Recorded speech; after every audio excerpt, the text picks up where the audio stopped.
So here we have the Volkswagen UP 1 litre move up on a 17 plate. I'm going to start off by showing you around the outside of the car, and then we'll hop in and run through some controls on the inside. But from the outside you can see it's a 3-door car with alloy wheels. Let's start off inside the boot and then work our way around the rest of it from there.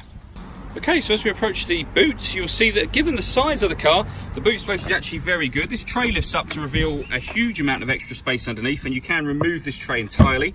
Should you want to increase the boot space further than that, you've got the 60/40 split folding rear seat. Okay, so we're just going to work our way back round to the front of the car, and then we'll hop in and run through some controls on the inside. But now that we've done a full circle of it, you can see it's in excellent condition the whole way round.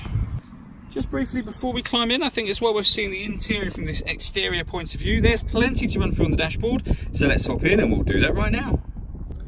Okay, so now that we're inside the car, we're going to start with the dials. On the left-hand side, we have the rev counter, we have the speedometer in the middle, and then the fuel gauge on the right-hand side.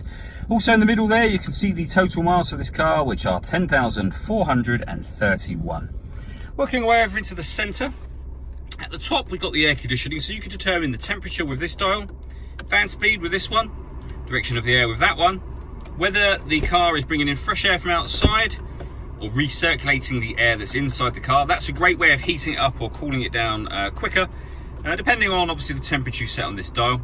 And then this button will turn on or off the air conditioning. So it's on at the moment, off, and back on again. We've also got your hazard warning lights and rear heated screen on that section too. Beneath that is where you will access things like the different radio frequencies, so AM, FM and DAB, as you can see. If you want to listen to your own music, press the media button just there. There's a few ways of listening to your music in this car, but we've got the auxiliary device, we've got Bluetooth audio, as you can see on the screen, and USB input as well. So plenty of ways to listen to your music, and the auxiliary input is just there.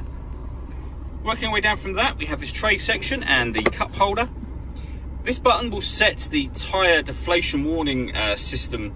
So if you're going to deflate the tyres, let's say a little bit, or inflate them, you can reset the tyres by pressing that button, and if they lose any air, the car will warn you, so you know that you're about to have a puncture or that you've got a slow puncture.